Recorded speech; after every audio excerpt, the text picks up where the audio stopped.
Assalamualaikum. I am a teacher of Superior Model School and ICRA Academy, and I delivering my lecture of physics of class 9 unit number 3, which is dynamics. This is my lecture number 91. Now open your books, page number 62, Newton's laws of motion.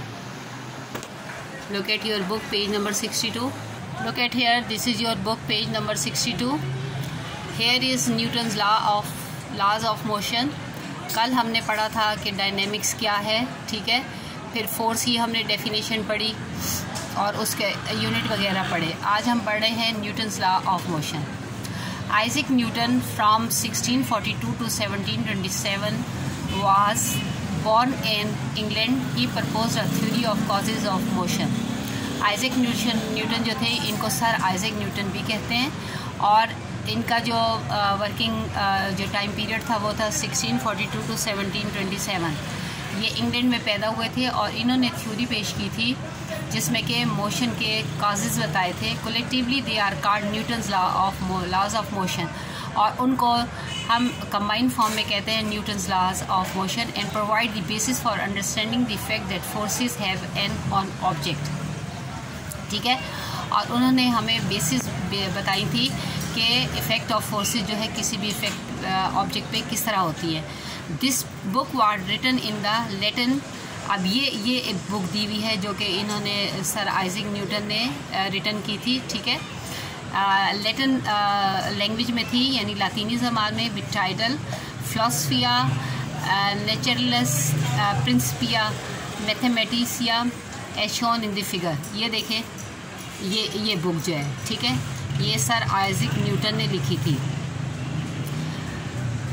The English title of Newton 1687 treatise is the mathematical principle of nature philosophy. फिर इसको जो English title दिया गया वो ये था कि mathematical principle of nature philosophy, which is the refer to as the Newton's Principia, ठीक है, जिसको कि न्यूटन्स प्रिंसिपिया किस लैंग्वेज में कहते हैं, लैटिन लैंग्वेज में, ठीक है। अब न्यूटन्स का जो फर्स्ट लॉ है, फर्स्ट लॉ ऑफ मोशन है, वो क्या है? लुक एट हियर, स्टेटमेंट क्या है? If the net external force acting on the object is zero, the object maintain its state of rest और of uniform motion constant velocity. यानी क्या है कि नेट फोर्स जो है, जो एक्सटर्नल फोर्स है जो किसी भी ऑब्जेक्ट पे अप्लाई हो रही है, अगर वो ज़ीरो होगी तो ऑब्जेक्ट जो होगा वो मेंटेन करेगा अपनी स्टेट ऑफ रेस्ट, यानी अगर वो रेस्ट में है तो वो रेस्ट में ही रहेगा, और अगर वो मोशन में है तो वो कांस्टेंट वेलोसिटी में ही रहेगा। In other words, if there is no net force acting on a object, अब दूसरे लफ्ज़ों में हम ये भी कह सकते हैं कि अगर कोई भी नेट फोर्स जो है किसी ऑब्जेक्ट पे एक्टिंग नहीं कर रही, इट्स वेलोसिटी नॉट चेंज, यानी वेलोसिटी में कोई चेंज नहीं आएगी।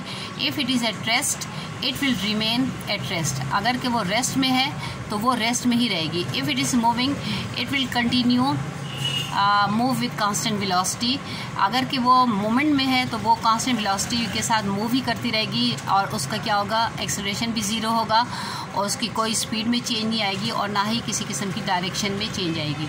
Mathematically first law can be expresses. अब मैथमेटिकली हम फर्स्ट लॉ ऑफ न्यूटन किस तरह लिखते हैं? एफ नेट, और ये देखें इसके ऊपर हमने एरो डाला, it means it is a vector quantity, ठीक है।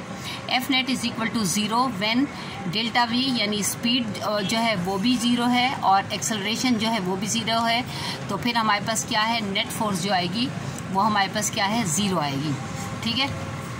Look at the next page 63। यहाँ पर क्या दिया हुआ है कि Newton first law indicate that the state of rest और zero velocity and state of constant velocity are equal, यानी कि जो रेस्ट की स्टेट है और जो मोमेंट की स्टेट है फर्स्ट लॉ के अकॉर्डिंग, यानी वो दोनों एक दूसरे के इक्वलेंट है, because both of them does not require a net force to sustain it.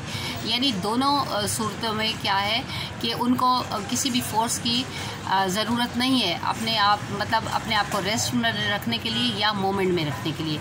The study of the first law of motion can be divided into two parts. अगर हम फर्स्ट लॉ की स्टडी करते हैं तो ये हम इसको टू हिस्सों में जो है डिवाइड कर सकते हैं, bodies at rest and bodies in motion, ठीक है। फर्स्ट हम पढ़ते हैं बॉडीज़ एट रेस्ट।